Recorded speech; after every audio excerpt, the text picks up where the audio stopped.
Good morning. Thank you all for joining us. We're going to talk today a bit about the Russia investigation. And you know, there have always been two Russia investigations. There's the one that is searching for that most elusive of creatures, collusion. And it's run by the special counsel, Robert Mueller, and the Justice Department and the Senate Intelligence Committee. And we hear about it 24/7. It's on everywhere in the news. But then there is a second Russia investigation, and that is the one looking into what the United States government, what its intelligence agencies and law enforcement agencies did in targeting a presidential campaign in 2016. And we have here two men who have played key roles in looking into that. Representative Devin Nunes of California,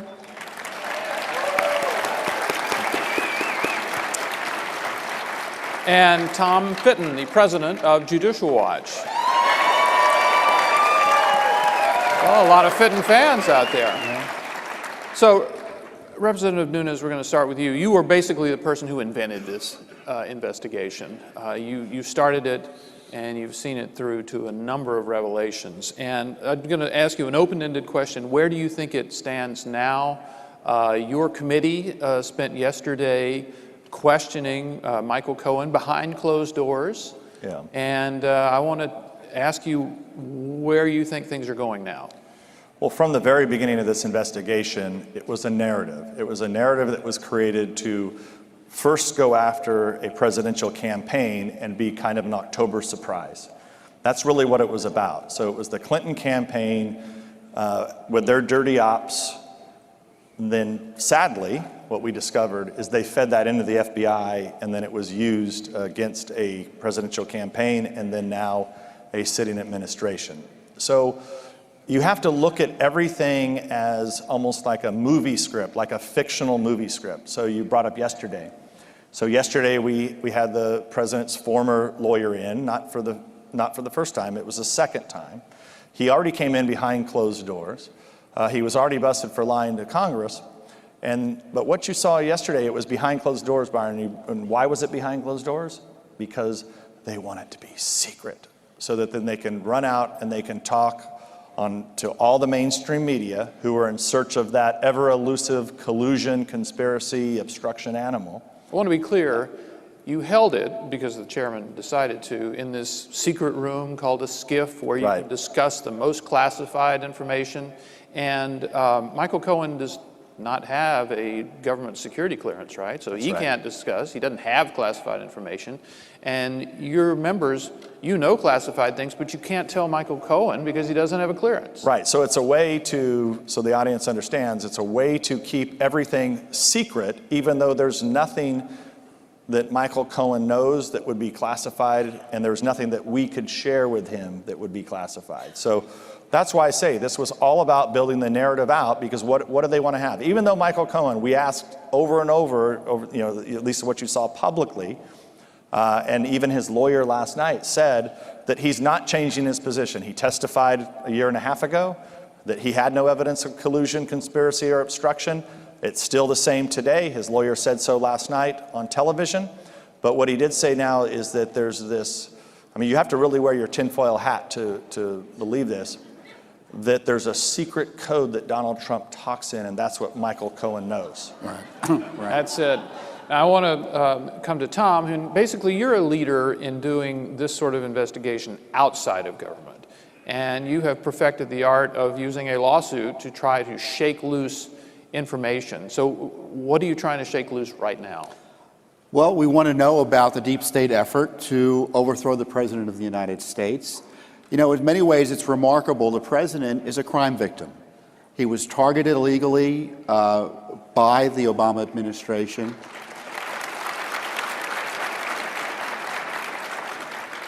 You know, the story this week isn't about Cohen's testimony. It's about the abuse of power by Congress targeting him and violating his rights by destroying his attorney-client privileges, taking documents they don't have any right to. You know, Mr. Cummings and frankly Schiff may as well broken into his offices and taking those documents, legally speaking, by illicitly bringing in Mr. Cohen and taking documents from them that he had no right to. And it's, Judicial Watch that is getting these documents out. The trouble with Congress is that they're able sometimes to get documents but can't release them.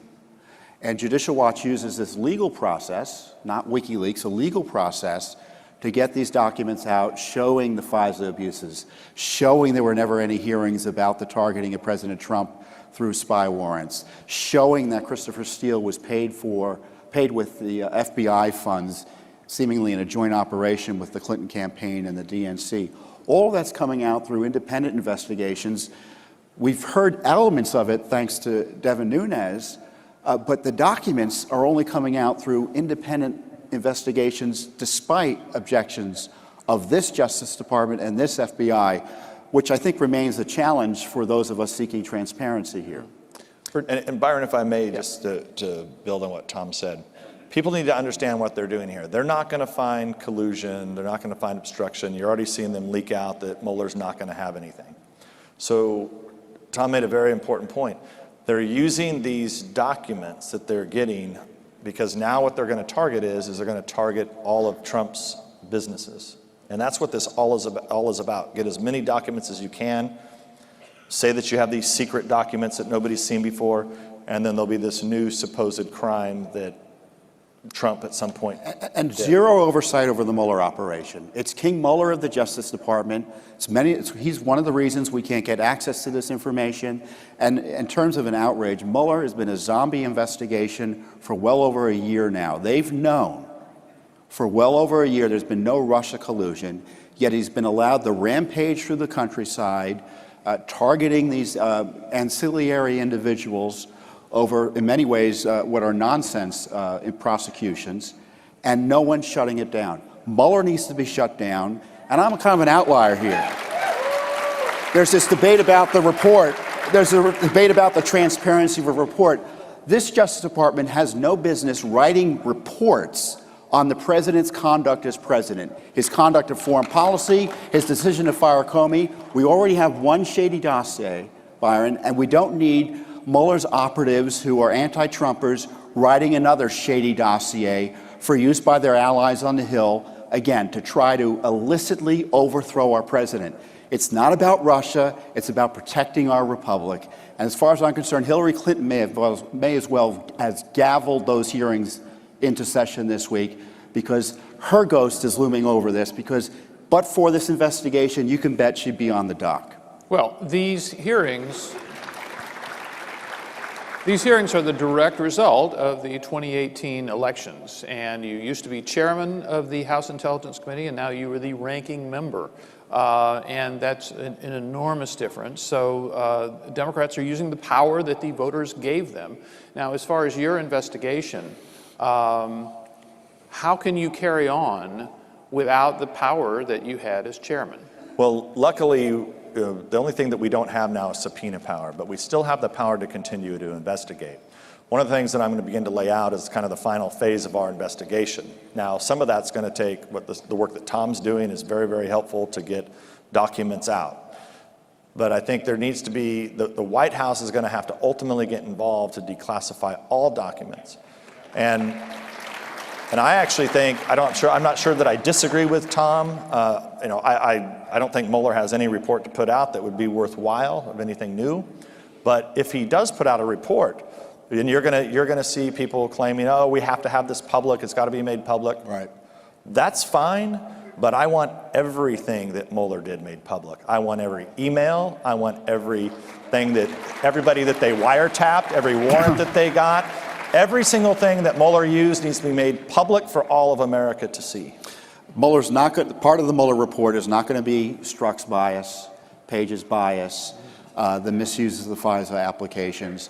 None of that corruption behind the formation and operations of the Mueller investigation are going to be part of this report.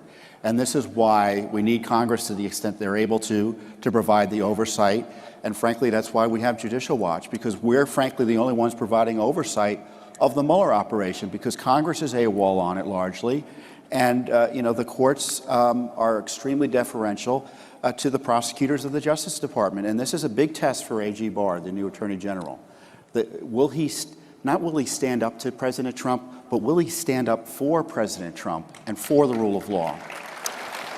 Let me go now to the Congressman, and looking back on these 2 years of the Trump administration that you were the chairman, I think one of the things that really surprised a number of Republicans outside of Congress was when you began to try to find out what the FBI, what the Justice Department had done in the Trump investigation.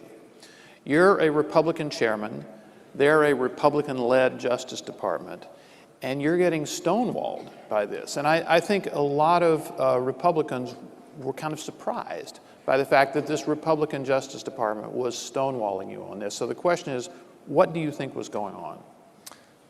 Well, the Republicans never had, the Trump administration never had control of the Justice Department. I mean, that's really what happened. Well, they appointed the Attorney General. They were, right when Attorney General Sessions came in, and his biggest problem is that they had set him up, and they came to him and said, we've got this information, you're going to have to recuse based on these rules of the Justice Department. And that was the single biggest mistake that I think Attorney General Sessions ever made. And it really set back everything, because the Attorney General at the time, former Senator, he of all people knew when they came to him and said, we have a counterintelligence investigation into the Trump campaign and you and everybody else. He should have looked at it and said, what the hell is wrong with you people? Get the hell out, you're all fired. I mean, he had to know that the Trump campaign wasn't colluding with Russians. You know, and this Justice Department has been frustrating for Judicial Watch because the deep state, or frankly the top state that's refused to exercise their prerogatives in terms of getting this information out, it's been worse for us in many ways in terms of transparency than it was under the Obama administration. Really? At least with the Clinton emails, the Obama administration knew the whole world was watching. But once President Trump came into power, they thought they could do whatever they want because Sessions had recused himself, and the political leadership of both the Justice Department and the FBI are institutionalists. They kind of defer to the bureaucrats because there's always a good legal argument not to be transparent. But it doesn't help self-government, and it doesn't help us battle corruption. So you've got this institutional interest versus the interest that you have in making sure these government agencies are kept under control. For instance, while they're going full bore, this Justice Department, against President Trump, we're still litigating over Clinton emails, and they're opposing us every which way. And just recently, it was over the objections of this Justice Department that a federal court judge granted us discovery. We'll be gathering evidence. We'll be questioning Hillary Clinton's lawyer. Justice Department won't. Congress won't. And all this is over the objections of the State Department and Justice Department. It's extraordinary. These agencies are targeting the president for removal, and I don't mean at the top level, but institutionally, while protecting Hillary Clinton. The collusion continues.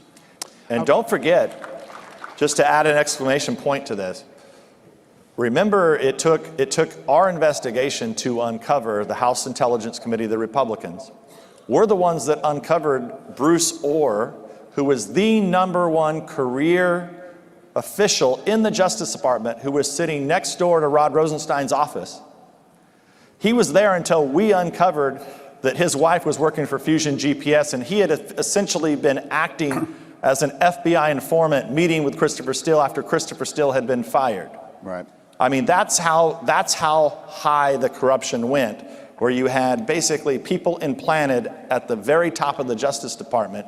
And hopefully now Barr's going to get in there and clean all this out. But we've had a 2-year delay in the start of this administration. And they're still hiding records. They're still hiding records, Byron. Text messages. FBI doesn't think text messages should be released under FOIA.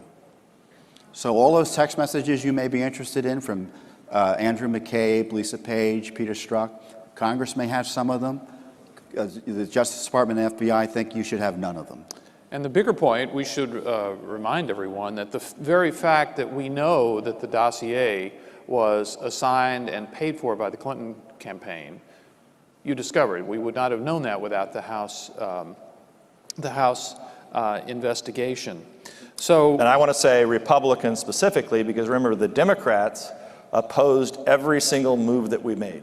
And I wanted to use that to make my own little plea for radical transparency in this entire investigation. We need to see pretty much everything that both the Senate, the House, and the special counsel uncover in this. And as an example, your committee, when you were chairman, interviewed 50-plus figures in your own Russia investigation, including Michael Cohen and including Roger Stone. There are these transcripts. Right. You have them.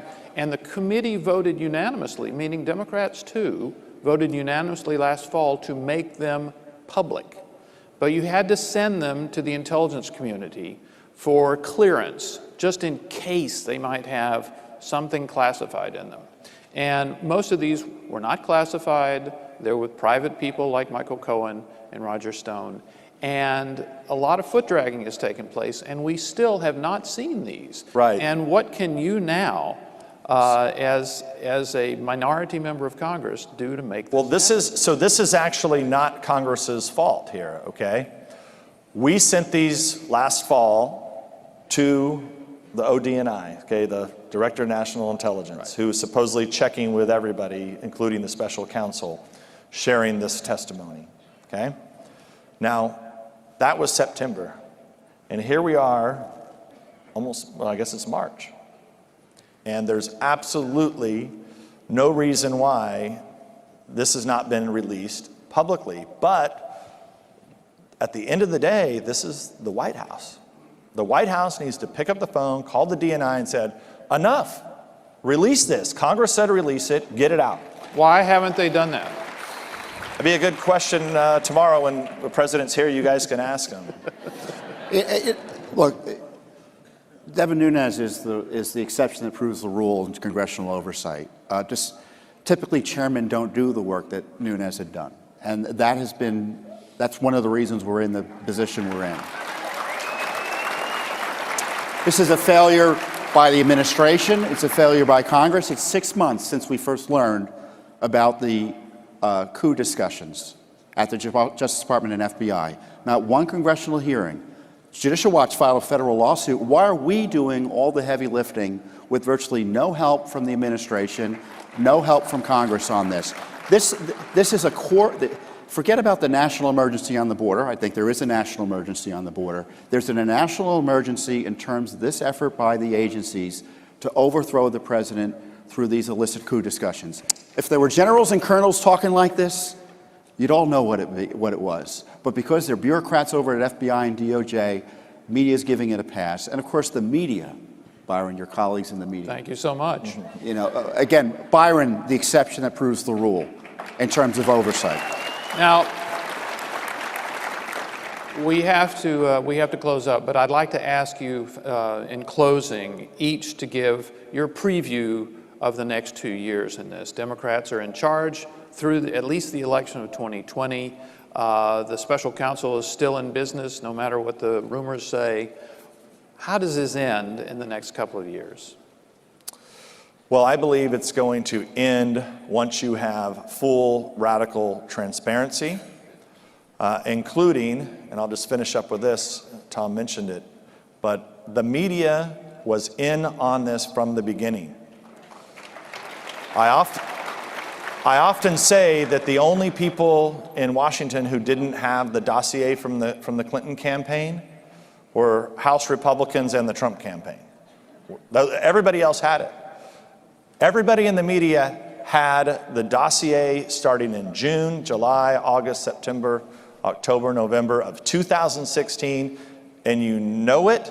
It doesn't take any top secret, or you don't have to surveil anybody. All you have to do is look at the press releases that the Clinton campaign was putting out, the tweets that the Clinton campaign was putting out, and then all the stories that the media was writing that ultimately they turned around and took those reports and fed them into the FBI, and the FBI opened an investigation. So all of this needs to come out. As soon as it does, I think we can get DOJ and FBI back on the road to recovery. Because if they don't do this, you will have generations of conservatives and Republicans in this country who will not trust DOJ or an FBI, and that is not a good place for this country to be. Yeah, look, from Judicial Watch's perspective, there's going to be more accountability for Hillary Clinton, more exposure. more exposure of the deep state machinations against President Trump.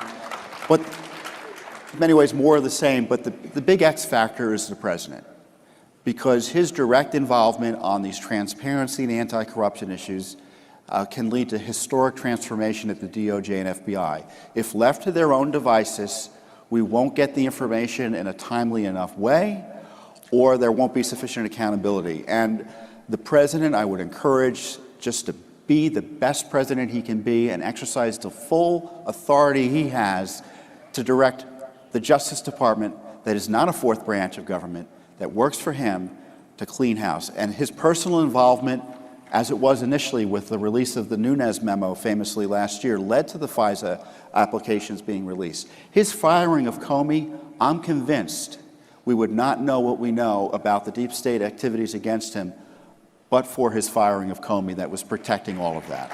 More of that will have a big change. And much more to come. I want to thank everybody for coming here and allowing us a little time to talk. Thanks very much. Thank you. Thank you.